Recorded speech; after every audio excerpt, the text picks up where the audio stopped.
Hello, and welcome to Design Matters with Steve and Trev, where we talk about matters of design because it does.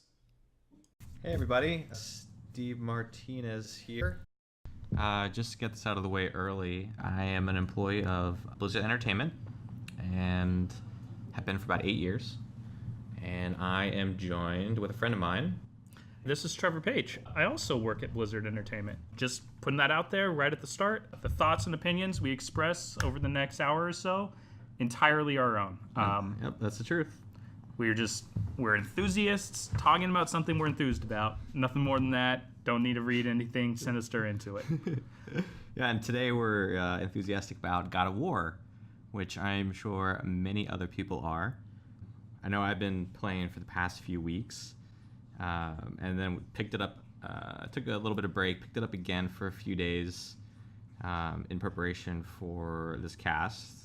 By the way, if you haven't played this game yet and you want to remain unspoiled, you should probably come back to this later because we're gonna go in and we're gonna spoil this game. Yes. So thoroughly. Yeah. So that is your warning. So even though we just warned everyone about spoilers, let's instead circle back and just talk about the beginning of the game. Do you want to go into maybe that battle a little bit? Because that was a lot of fun. The stranger battle? Yeah. I don't know. So I was actually listening to the developer commentary for that battle 4 hours ago. And he was talking about how the initial, earlier on, the fight was way longer. Yeah. They wanted it to be just this experience where it's it just keeps going and going. And I felt that for its current iteration. Right, me too. But you look at it from a game design standpoint, and it's teaching you a lot of skills that you may not have picked up on, especially on the lower difficulties. Yeah, when you don't need to evade or parry. Right, and that's that fight is. Right. You're gonna walk away knowing how to evade. You're gonna walk away knowing how to parry. Yeah, and it sells that. It sells that really well. Right. I mean, the stranger does not stagger very easily. No. And there are certain moments where he actually just counters you. Mm-hmm. And I think that was a way of kind of telling the player you're not going to win you're not going to win via the old God of War method, which is just swing your weapons until everything around you stops moving or is in very small pieces. Right. That's not the way. You can't beat the stranger that way. And they kind of, no pun intended, kind of, drill that into you really, really early on as he starts kicking your ass. But for the rest of that fight, it was very impressive visually. It was okay, this is rad. This is some cool stuff. Watch this house and watch these rocks get destroyed, and you're causing all this environmental damage. Yeah. That was super rad. Yeah. There are a lot of breakables. Yeah. Yeah. But I just felt it went on too long, and talking more about putting things down in the story early on to pick them up later. That felt we're going to give you 20 things right now that we're not going to talk about for 10 hours, right? Who is this guy? Why is he coming here? What is his purpose? Because it's not what you think it is. It's right. You think he's there for Kratos because of course he's there for Kratos, right? Right, because Kratos is the God of War and that's self-titled. So why wouldn't he be there for Kratos? But no, he's there for the kid, and it's okay. So actually, is he? Because, okay, so there's that moment when after you get uppercutted over the house, and then you fight behind the house in the backyard or whatever, and then you get thrown up onto the roof, and then you punch him through to the floor of the house, and then he looks over his shoulder because he's on his back. The stranger does, and he sees two beds. Mm-hmm. And he said, "Why?" And he says, "Why are there two beds?" Sure. So I will posit that he is not aware of Atreus. I think what it is unless him and his wife sleep in separate beds, and that's just weird. I don't think that's what happens. I think what it is Odin sent him there, but didn't tell him why. And the reason Odin sent him there was for Atreus, but he thought it was this guy. I think that's what it was. I don't know. Okay, well, we'll put a pin in that. So there's this one moment where he says, Baldur's it's weird because you never get to hear Baldur's question. Right. He's just just tell me what I want to hear. but he never actually asked the question. And he does not seem to be surprised to see Kratos, right? He's like, you're bigger than I thought you, or I thought you'd be bigger than you are. He makes that comment. I know it's because I just played this last night, and I was trying to because I was trying to answer that question myself. Like, what was the initial reason he showed up? I know that he showed up because the last tree was destroyed and broke the protection circle. Right. So I know, like, that's how mechanically he was able to reach them. But my guess is that the question that he was going to ask is, where is Faye? Or is Faye alive? Or something about Faye. That's my thought. Which means that, because it doesn't seem like he knew that Atreus existed. It did seem like he knew that Kratos existed, but it didn't seem to be about Kratos. So my thought was like, well, who's left? So that, or maybe he wants the Blades of Chaos. That's the only thing I can think of. I think you're on the right track. I may be mistaken here. It may have just been like Odin sent him for Faye to like kill the last giant or something. Right. Well, there's a snake too. Oh yeah, but you can't kill the snake. Yeah. Thor's gonna fight the snake at Ragnarok. And also different kind of giant. Right. Like people giants. People Not giants. snake giants. Yo, there's giants that are people size that are normal size, but they're giants, and then there's also this giant fucking worm. Yeah, that was really strange. Where like giants aren't necessarily giant. I don't know. I mean, they clearly they had a very liberal interpretation of Norse mythology, and that is not surprising, and that's not really a problem because they do really cool stuff with it. So I don't mind. And plus, Norse mythology has been retold so many times in different ways that like it doesn't. I don't have no problem with it. It doesn't bother me. I just want to see what the cool stuff they do with it. They do some really cool stuff. Yeah. So anyway. So speaking about Atreus, right? This is one of the very few games, and you can probably count them on one hand, where like the AI companion is useful. And like to the point where the first kind of talent tree I maxed out was Atreus. Like I started seeing this kid CC so many enemies for me, and like once you start getting these magic arrows, like the capabilities of this kid go through the roof. Yeah. And like controlling the battlefield was so incredibly important to me on hard that like I love this kid. He was saving my butt constantly just by like, oh, I'm gonna jump on this guy's shoulders and he's not attacking you anymore. Or once I get the chain arrows, watch them just stun a whole bunch of enemies, like it felt so good to put points in him. And that's really impressive. Right. Well, you knew you'd get the return. Yeah. Like there were some abilities that you'd be like, well, I can pick it up. I don't know if I'm going to use it. Like I don't know if in practice it's going to be super useful to me. There's a bunch of those. But Atreus is like, I know I'm going to get value out of this. Your arrows do more damage and stun more. Yes. Got it on board. Sign me up. He will now CC things. Yes, good. You do that.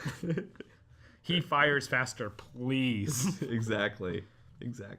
Everything there is just a literal and very easy to trace like power increase for him. It's not like, oh, well, now your axe, when you lock on, you can lock on to 5 enemies instead of 3. Like there's a lot of... I never used that ability. I never used it either. Because you have to stand still in combat for so long to lock on. And it's also super not... Like, it's not very clear. It's a little touchy. Yeah. Yeah. It doesn't... There's no... Like, I kind of expected, like, the controller to vibrate when I acquired a new target. And that never happened. What was I going to mention? Yeah, that ability is... Oh, the one place that ability would be awesome doesn't work in. Which is... I need to open this chest. I need to hit these 3 bells in succession. But that ability does not lock on to things that aren't enemies. Right. So I couldn't like boop, boop, boop, and then like let it go and then have it hit them all. And I was like, wow, that was the one time that ability would be cool, and it doesn't even work for this. And so you mentioned you could count companions that are helpful to you on one hand. Yeah. And so let me know if you can think of any others. Elizabeth, BioShock Infinity. Right. Obviously. She's the next immediate example. If I didn't say that, you would have said it. And Last of Us. I want to say Ellie, but I don't think that's her. I think it was Ellie. Was it? Yeah. I'm trying to. I'm like, am I thinking of Ellen Page or? So I want to circle back to Last of Us, probably towards the end. Okay. Because there's some. I'm sure. There's a lot of comparisons we can make, right? Yeah. The other AI companion I would call out is Alex Vance from Half-Life 2. Wow. And like that's how long ago, right? Like yeah, I'm like trying to dig that memory back up. She was very fun. Like she was great to go on that journey with. In addition to being useful, I think there were a couple times where she got in the way, but I mean that's years ago at this point.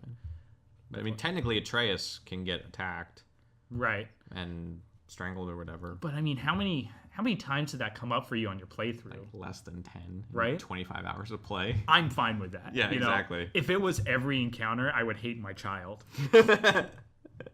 It's almost like you're a liability in this combat situation, 8-year-old. Put it like that. I feel like I'm like contributing. Right. You're not ready. Right. There are a few kind of dead upgrades, but for the most part, right, every single combat path felt viable, which is really difficult to do. Mm-hmm. Like unarmed felt cool, and you got to pull off some awesome like finishers. Mm-hmm. Like using the axe felt great. Using Atreus was great, and then using the Blades of Chaos was amazing once those showed up. Like, so you had 4 ways to it. I don't know. Do you think the game intended for you to pick one and go with it, or do you think they wanted you to bounce between everything? I mean, I think they definitely wanted you to. Well, I guess I don't know what they definitely wanted, but I know what I think they definitely wanted. Which is to pick the right tool for the right situation. Right. I definitely had a favorite, but before I reveal that, I'm curious if you had a favorite. I mean, between the blades and the axe. It was like a switch went off as soon as I got those blades, where mentally I'm just like, I will never use my axe again, and I didn't for a very long time. Until I remembered there were 2 runic attacks that I was basically ignoring. Right, when runic attacks become everything, and then you realize you're just like hamstringing yourself by not switching. I'm not using half of my runic attacks. I'm such an idiot. Right. Okay, I guess I gotta use the axe. But then at that point, it did evolve into a bit of a hybrid style for me. Like, I would go in and maybe start off with the axe and do a couple R2 charge hits, where you just smack the shit out of someone. Mm-hmm. And then use up my runic attacks, and then throw the axe, and then leave it alone, and then switch to my blades, and then you get so much more CC and just like an area to breathe around you with those chains. Right. So I definitely did like the chains more, but I don't know how much of that was because of the impact of the reveal on them and like that whole sequence, which was amazing. If you remember, when Kratos tells Atreus to go under the house. Right at the beginning. Yeah, Atreus says, "You always told me never to go down there." Yeah. I mean, I instantly knew what was down there. Okay, I didn't. I was like, okay, you got your old stuff down there. But then I forgot about it, right? That's cool. Because you don't come back to it until like 10 hours later. Right? It's pretty late into the game. Actually, it's when Atreus becomes sick. Yeah. It's maybe like 8 hours or 6 hours, something like that. It's definitely, time has passed. Yeah.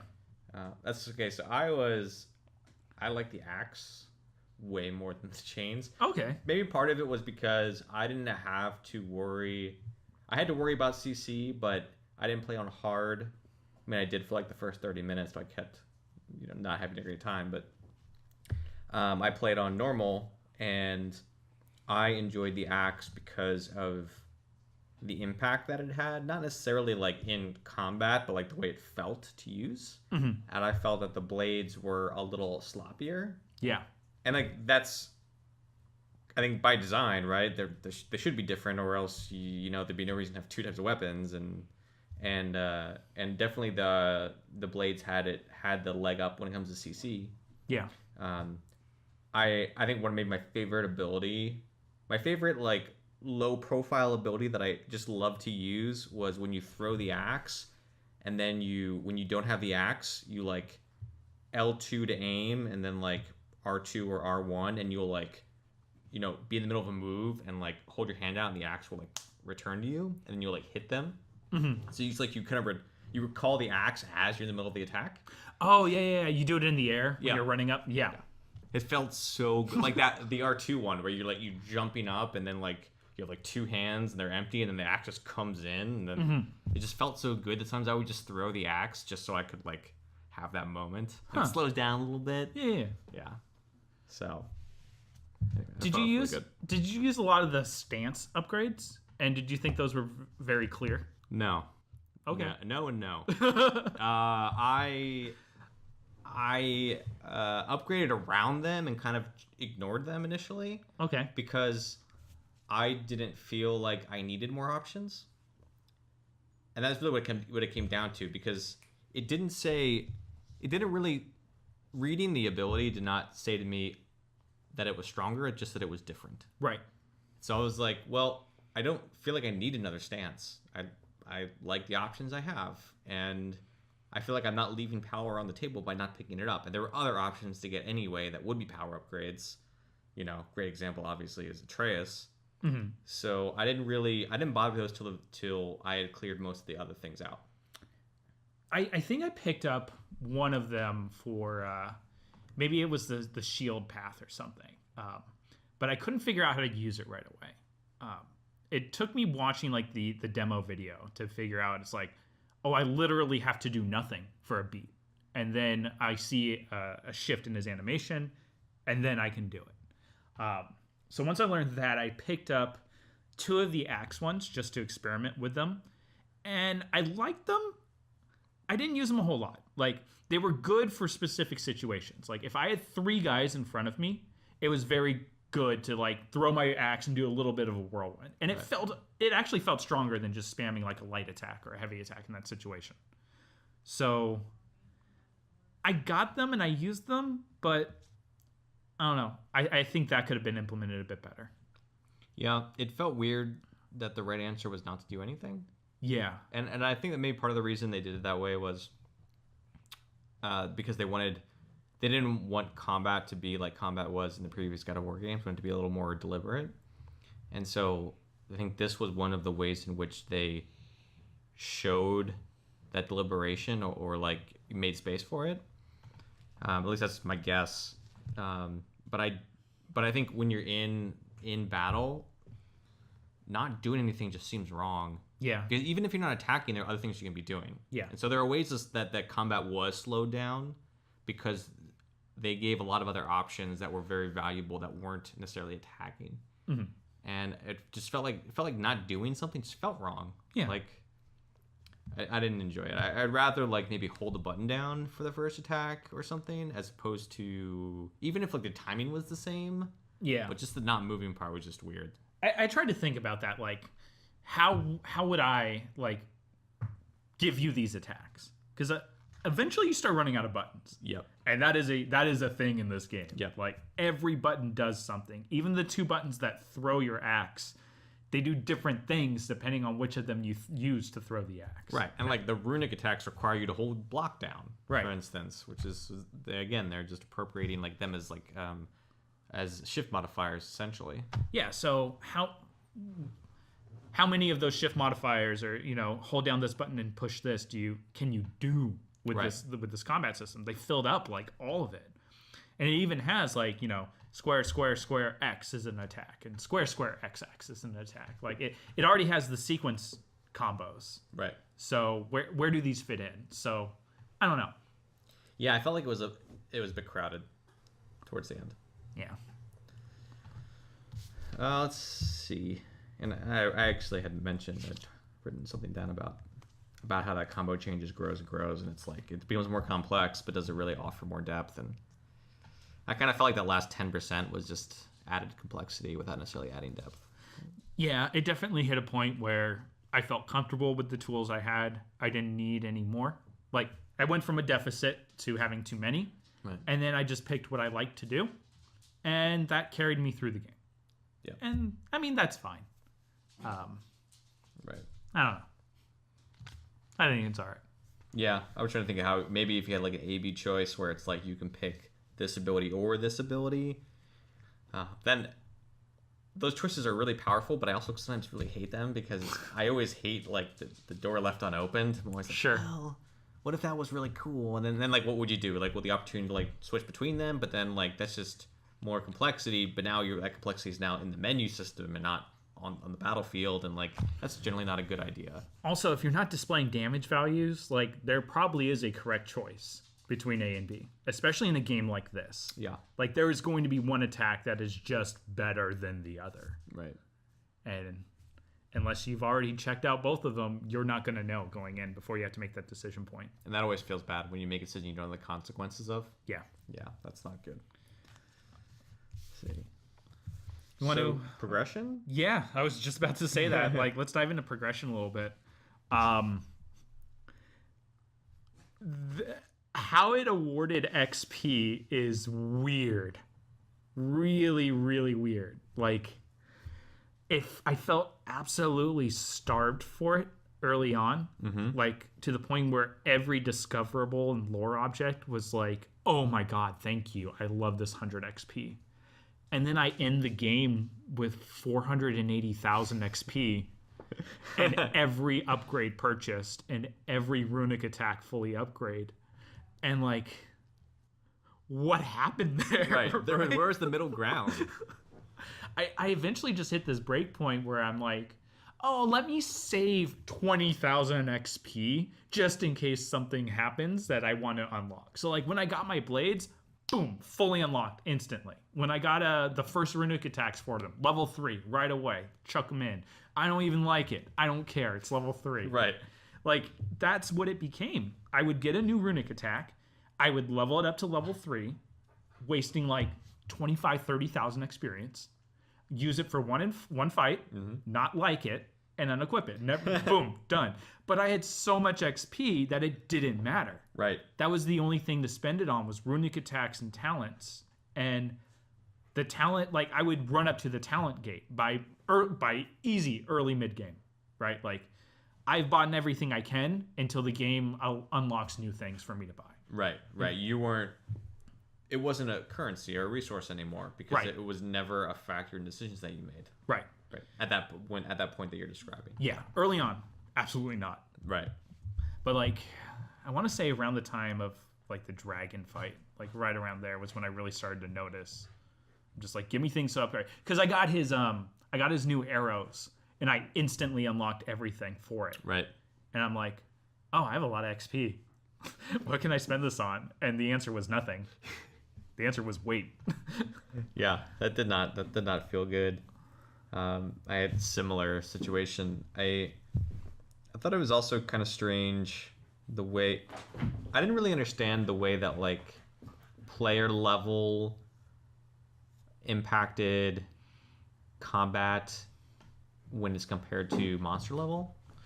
Yeah. So first off, at least what I noticed, and I didn't really like research this too much, so hopefully I'm correct, but player level is a derivation of like the average gear level. Yes. Okay.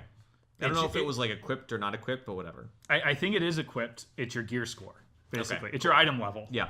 So it's your eye level. So that part made sense. Well, yeah. I mean, I guess it didn't really make sense. I wouldn't call it a player level. I'd call it a gear level, but whatever. It doesn't matter. It feels weird for Kratos to only get stronger based off the gear he's wearing. Yeah. Because that was never what made him insane. You look at an RPG, right? Like a standard, like a JRPG or something, or even an MMO. Levels exist to tell the player where they need to be or where they shouldn't be. Yeah. Right? Like, you should not be in this area yet because these guys are level 60 and you're 4, and they will hit you and kill you. Go do other things. It's kind of like just guiding you in a different path. Yeah, without you experiencing a really shitty moment. Right. Yeah. But there's very few, like, I don't know why that would be a thing in this game, right? Like, with the game being combat, like that is the game. The game is exploration, but mostly it's combat. That is the actual game you're playing. The challenge should just be in dealing with the attacks and how I respond to them, and my skill level with the system. it shouldn't be is 4 greater than 5. Right. Or is my number bigger than their number? Right. And if it's not, go away until later. Right. Like, that feels out of place in this game. Yeah, it does feel out of place. It feels arbitrary. Yeah. The relationship between the gear I was wearing, my player level, and the difficulty I was having in combat did not seem like a relationship that I understood easily. Right. I agree there totally. Yeah. I wanted, and for the most part, it was like this. I wanted like the difficulty of the game to just be like, do I understand what I am fighting? And am I making the correct decisions to respond to that? Right. So you're talking about the difference between skill-based difficulty and stat-based difficulty. Yeah. Right. So exactly. like D&D skill-based difficulty. Like I can't roll dice any better than I already roll them. Right. Like I don't bring. I mean, decisions I make is the way I bring skill to the table, but it's really like the difficulty of the things I try to do is based on my stats, and I kind of expected, it sounds like you did too, God of War to be driven almost entirely by skill. Yeah. And not based on numbers. That's why I made the decision to play on hard. Is I wanted my gameplay experience to be so tied to the mastery of what it's presenting me. Right. Like that's where I wanted to get my enjoyment out of this game at. Right. Your ability to control your character within a certain margin of error. Right. And then early on, I think it's like one chest off the beaten path. It throws like a guy that's like level 6 at you, and you're like level 2, and he just stomps the floor with your face. Right. And it's like I beat him by throwing my axe and kiting him down a hallway, and then throwing my axe again. But like, doesn't sound fun. It wasn't. But I wasn't about to walk away. Like, yeah. So yeah, levels felt weird. Right. XP was all over the place. Yeah. Gold felt good. Yep. I always seemed to be very close to the amount I needed, and if I wasn't, I could go get it. And by the time I circled back to a break in the action where I was at a store, then I could afford it, and I could like the rate of acquisition, except for the end, which I'll talk about in a second. Right. Like it. You're always finding chests when you're exploring. Like you're completing quests, you're getting money, like you're selling stuff. Like that rate of acquisition felt really, really good. Until the end, when you've done all these side quests. And I ran into this, not for very long, but I did run into this where there wasn't a whole lot left for me to explore in terms of the world. I've completed most of this game, most of the side content. So the only way for me to get money was to run into the poison maze over and over and over again and get the chest there. And that felt a little lame. Let's see. In terms of other items, I liked the amulets, the pommels. I like that system. Those were pretty cool. And you got some really good effects from them. I know you kind of mentioned like you held on to that health regen amulet for a long time. Way too long. Yeah. I didn't find a better, I think, talisman. Yeah. I didn't find a better. And I know that there were like all these articles on the internet about like finding these 2 really easy, great talismans or whatever, and I purposely did not read them. Right. Because I didn't want to end the quest for talismans. And if I had already picked the 2 best ones that like the internet has deemed the 2 best talismans, and it was like I would have stopped looking. I didn't want to do that. So that's a good point. So I ignored all those articles. I still haven't read them and don't know what the best talismans are. I mean, I do only because people talk about them. Like we've talked about like the slow time ones and stuff, and yeah, and but I didn't actually like read the articles and stuff. There was a lot of talismans. I actually like them. You know, like we mentioned earlier, like there's the Infinity Gauntlet, right, where you put the certain gems in it and it fires a projectile attack on top of what it normally does, and then you had the slow time one. And what I would do, particularly on the Valkyrie fights, is I would put the spirit animal on Atreus, the squirrel, which would dig up health packs. Right. So what I would do when I'd be in a shitty situation is I'd activate the squirrel. I'd give it a couple seconds to dig up the health packs. I would slow down time, run over, pick them all up, and like that was beautiful. Because often Like, it takes longer to activate slow time than it would to dodge in that same situation. Mm-hmm. So you're not going to slow time when you should have dodged.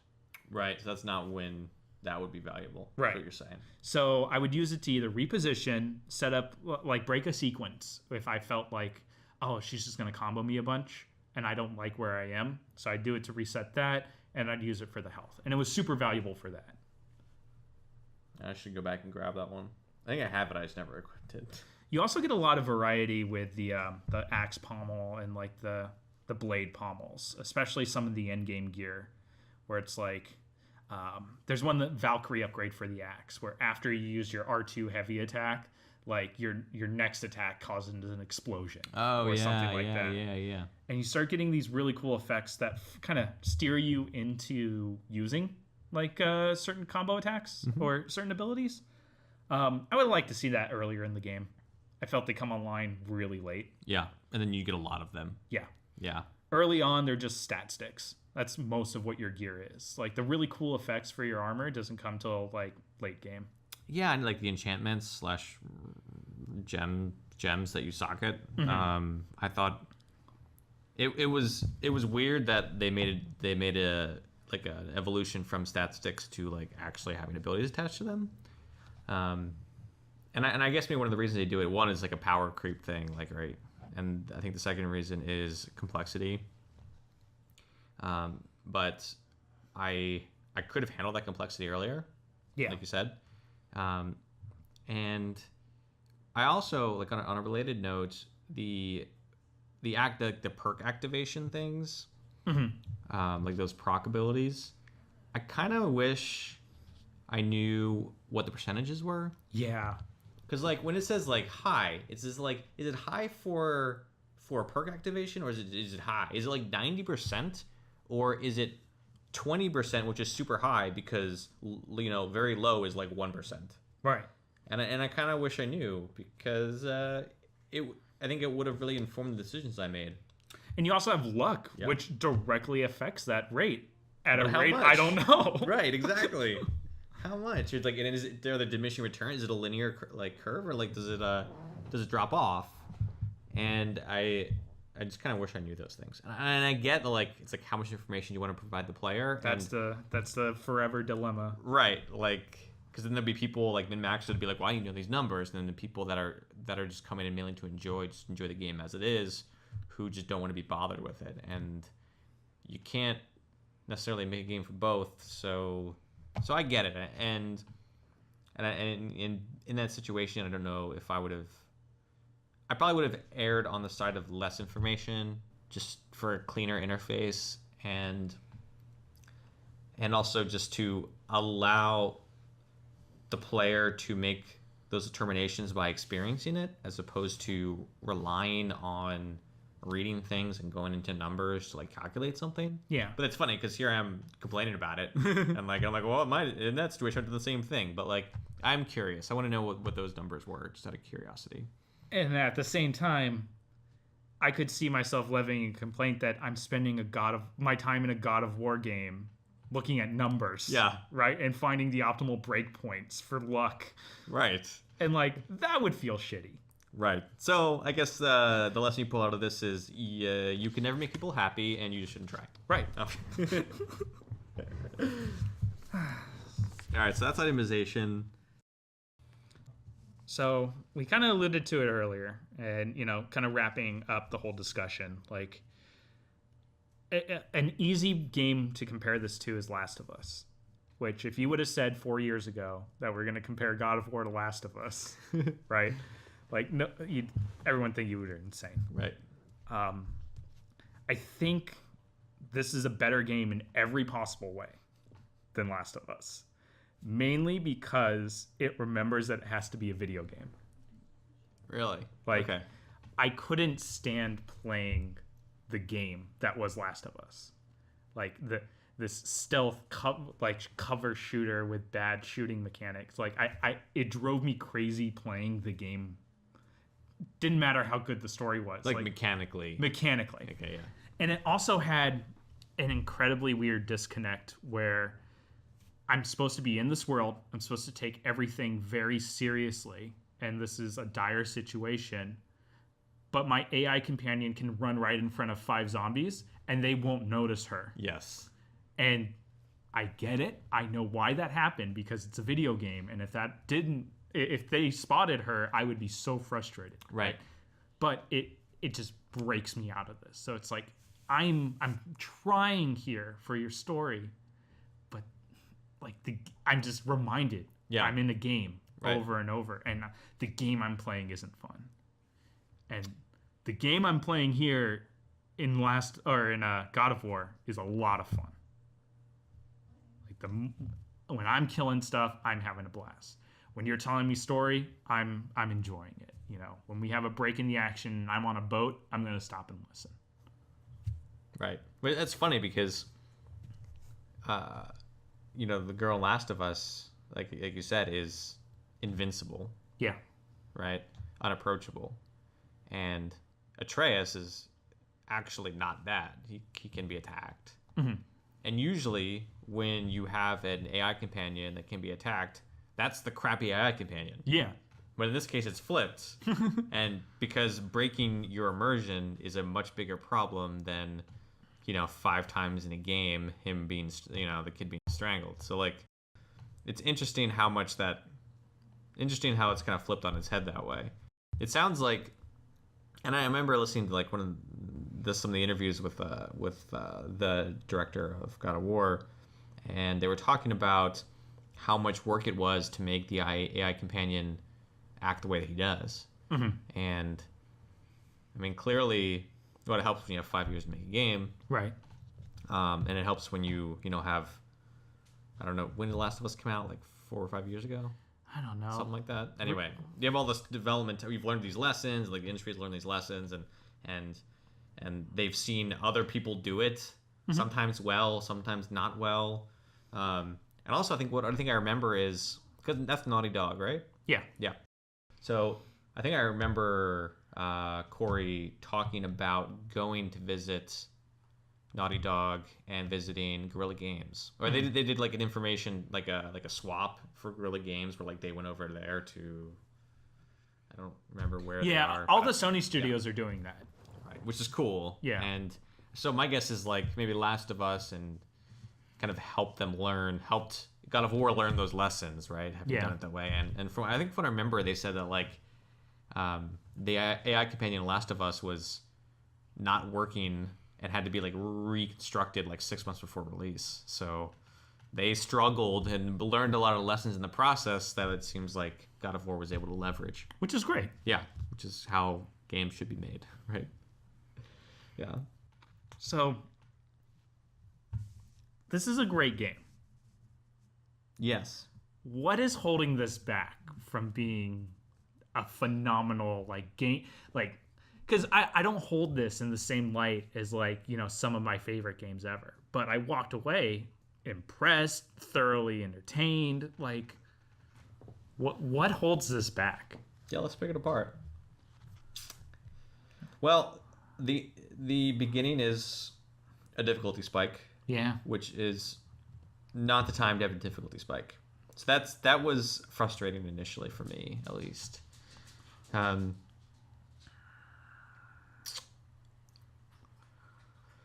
Felt that combat options were a bit crowded. I felt it was more complex than it needed to be without offering the depth that the complexity suggested. Mm-hmm. There were some cases where I felt that I didn't have an answer to questions that certain monsters would deliver. Like there were sometimes it's funny because I had this problem and then I was watching a friend of mine play a few days ago and he was stuck at the exact same spot. Huh. Which was I think it's like maybe the first dragon Fafnir's storeroom or whatever. I don't know. You know how like those captured dragons? Yeah. That are actually dwarves or whatever. And there's this. He's chained up and he's firing his breath down this lane, and then two-handed dudes pop out, and like a revenant pops out, and like you need to fight them all at the same time. Mm-hmm.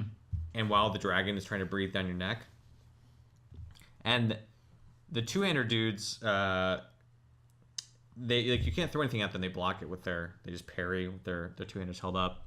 They'll parry your normal attacks. You don't have a lot of space to move in. And then while this is all happening, the Revenant is like firing those homing disease shots at you or whatever they are. And I remember being really frustrated because I didn't know how to engage the two-hander dudes because they were just blocking everything. And I would have to wait for them to open up a little bit by like doing an attack that left them open, but like I was doing other things at the same time, and so I left. I just it was a challenge. It was too challenging and too frustrating. I died too many times, and I just left and came back. And I felt like sometimes either I didn't have the tools necessary or I didn't understand how to use the tools that I had at my disposal in that situation. So I think that in some cases the combat language was either not present or it was confusing. Okay. I don't know. Those are probably my big pieces I can think of right now. I'm thinking about like the story, and the story was good, but it wasn't. It wasn't anything like monumental, right? Like Kratos starts off as a shitty dad, and then he ends and he's a better dad, but he's still not great. No, he's not that great. And Atreus learns some truth about who he is and comes to terms with it.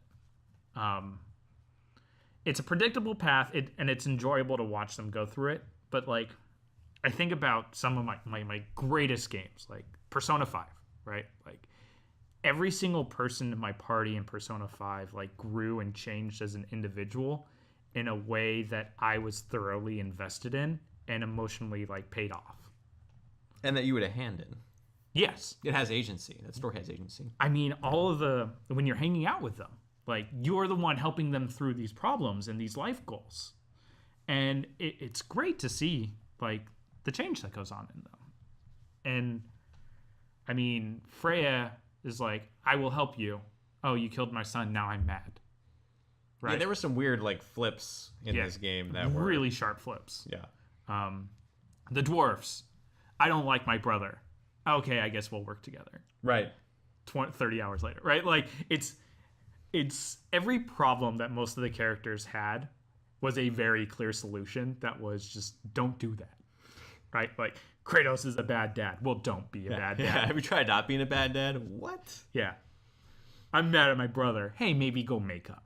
Right. You are the only two dwarves that are still dwarves. Right. So, well, it was good. Like, I don't know.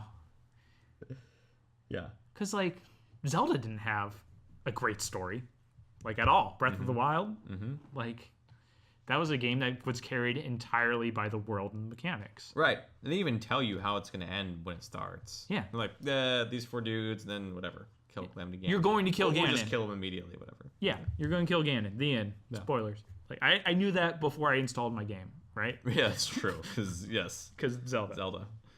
So. That's fair. That is fair. I think, you when you talk about this, it really reminded me of the thing that bothered me the most about this game that I talked to you about, which is Atreus's flip 2/3 of the way through the game was baffling to me. And I actually tried to like look on the internet to find out like what did I not see that other people saw, or like what did I miss out on. And it's the so the one thing that I saw on the internet that seemed like it could actually. Okay, so anyway, so to recap, there's this moment where there's this part in the game where Atreus is a total dick right after he kind of finds out where he's from, and he becomes a completely different person. Yeah. And I just did not understand that flip. And then almost just as easily as he flips that way, he flips back to normal. And it was very confusing. And the way that someone had brought up that I was reading about said that there's that moment where he like has that mini Spartan rage and he passes out. And when he wakes up from that, he's a dick. And then at the end of that little arc, he gets knocked out and he wakes up and he's okay again. And so I don't know if that means anything more than just coincidence, or that was like just part of the story beat. But it was really strange that like passes out, wakes up, different dude. I didn't pick up on that at all. Right. So the weirdest thing about it is, well, first off, I didn't realize how strongly I felt about the relationship between Kratos and Atreus until that was taken away. Mm-hmm. And when Atreus was a dick and was just I guess, I mean, no one likes a sulking 13-year-old. Right. I like that segment though. Like as part of the greater story. As part of the game and the story, I like that. Like you said, here's this relationship, we're taking it away from you. Right. And you had the subtle gameplay tweaks of like, he's not going to listen to you when you tell him to shoot now. Right. And that was great. The way they handled it was mechanically was really good. Yeah. And I didn't like it partly because I liked that relationship so much that when it was gone, I was just like, what am I even... And I remember just being like, what am I doing playing this game right now? I'm like, I'm not even having fun. Oh, man. It's funny because like that's not even like the part you play. Like the combat was still the combat, and you know there's a few things that changed there, but like not really. And so that really, I realized how much I loved their banter until I lost it. But mainly it was because I didn't believe the reason why it changed. Yeah. Because, and maybe it's because I don't remember really what it was like being 13 years old, but like. You're not really. You can't really put yourself back there. But, like, it felt like he became a different person. And Atreus had shown throughout the story that he was an intelligent and empathetic kid. And he shows that over and over again. And even when he has Kratos' dad, which is like, if there's one reason for a kid to close up, it's having Kratos' dad, right?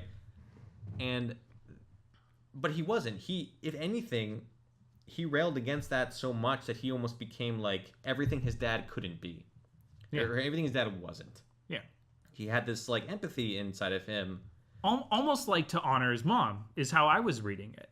It was like, I'm going to do this to preserve her memory in my own way. By, following her ideals. Right, her lessons that she's taught, either from example or, explicitly. I totally agree. And I didn't understand why suddenly he just wasn't like that. I'm just like, I know that, right around that age, you're changing really fast, you don't know what's going on, but like, you don't, maybe I'm forgetting something, but you don't suddenly become a different person. Like a caring person doesn't just wake up because of puberty or whatever and become like an ass. Like you definitely have ass moments, but like that was a real personality that I did not really understand. And it wasn't sold to me very well. And that's why I didn't enjoy it, because I felt like it wasn't earned. And not even just like being sullen and difficult to work with or whatever, difficult to hang out with. He also becomes like bloodthirsty and in some cases just mean, which in to like the oddly dwarves. Is like worse than being bloodthirsty, because it's kind of like he kind of has a tough upbringing and like there's a lot of violence and death around him. So that's actually not that strange compared to the fact that he's just an ass to Sindri and Brock. And like why yeah. like if you have empathy, you don't wake up one day and then suddenly not have it anymore and then suddenly enjoy being an ass to people. Like it doesn't work that way. So I didn't really understand that story beat. And then just as quickly, he turns around and he's like fine again. And then like it gets even weirder because they're in Helheim and he sees the pictures of himself or whatever, the image, memories, the mirages or whatever of himself, right, killing or trying to kill Magni or Modi, whatever, right? One of those two. And he doesn't recognize that it's him, right? He says like, "Is that me? That can't be me." And like, but you were there. You did it. Like, how do you weren't a different? That wasn't that long ago. Yeah. And like, did you forget? Were you a different person? And then, so I think, and I'm talking a lot, but like, I think I know what happened, having thought about it for some time. or at least what I want to believe happened in my head, which is that I think he got in touch with his Loki side. Mm-hmm. And I think for a while, he was Loki and not Atreus. And that's what I think happened.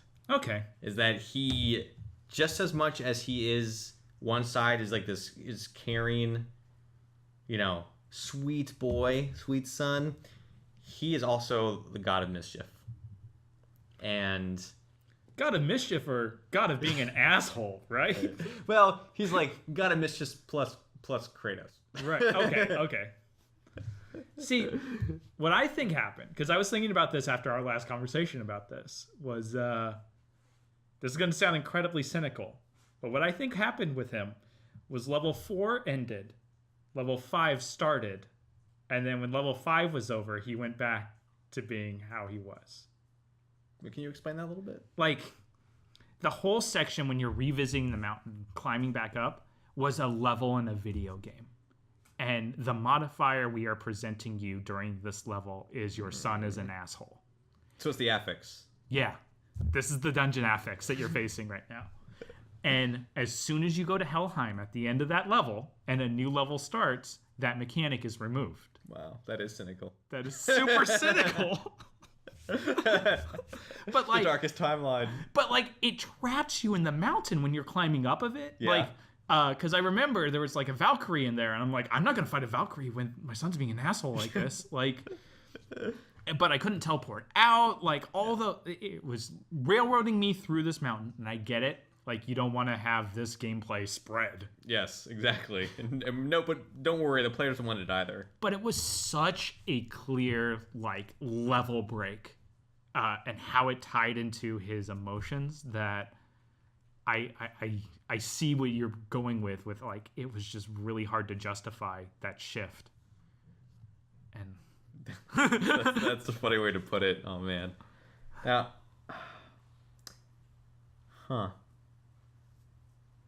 I wish I could ask Corey about it.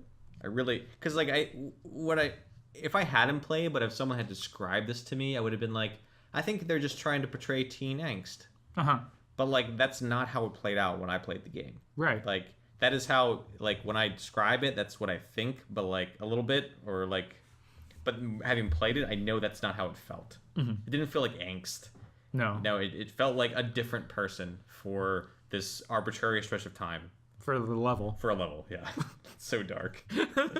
There's got to be a better reason.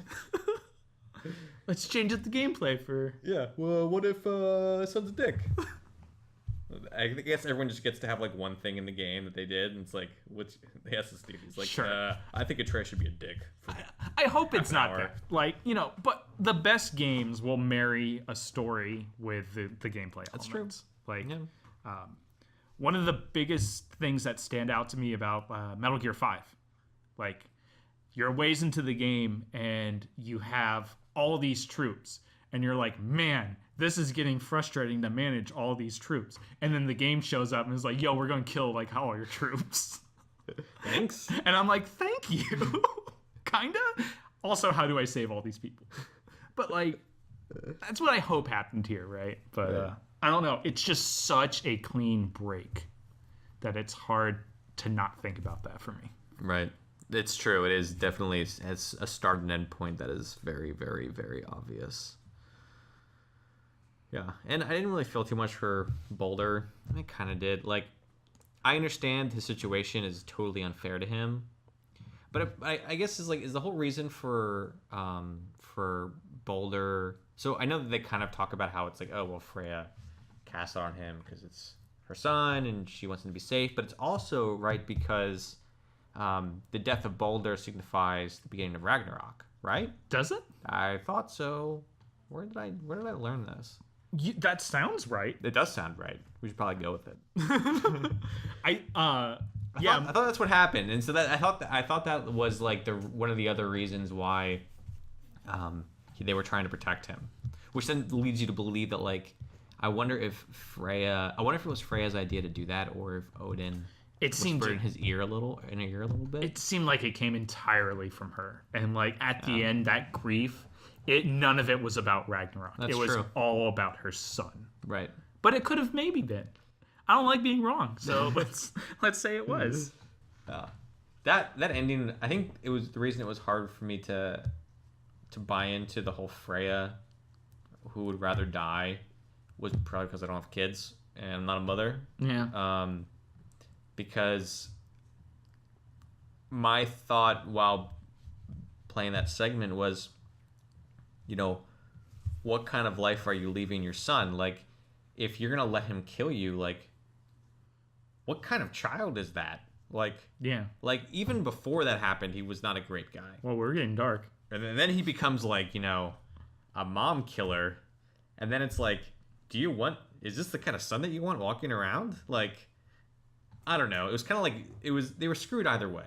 It's catch-22. It's like either we kill Boulder and Freya loses her son, or Boulder kills Freya and then he crosses that line and he will always be this, like, you just can't go back. Yeah. Right? And so... But he was already kind of there.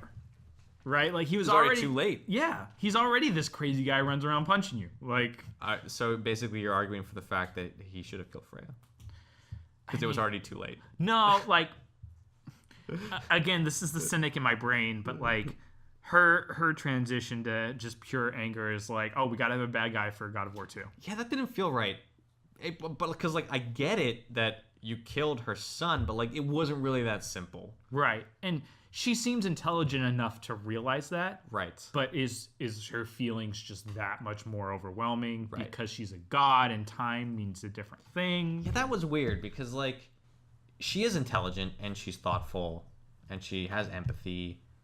And she understands that the world's not black and white. I mean, she was, married to, as basically a marriage of, not convenience, but, like, as in to bring two houses together. Right. Right? So she knew that, like, there needs to be this balancing act between, like, what's expedient and, like, what your heart tells you. And so she already knows that the world isn't black and white.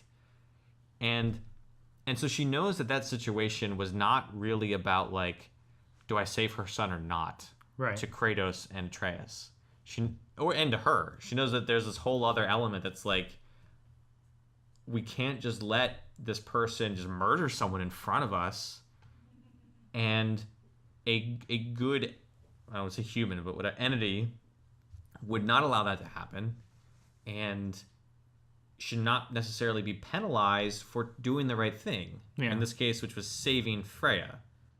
But and I get that, like, killed her son. So, like, I totally get why she was initially angry, but, like, it seems like that's not gonna... It seems like she'll just be angrier and angrier and angrier. It doesn't seem like she's, like, gonna get over it. Even though Mimir's like, she'll get over it. What the fuck does he know? Yeah. No, she doesn't even just get to, like, angry. She's like, I will blot out the sun with your blood. Like, that kind of, like, biblical level anger. Yeah, she just flip out. Yeah.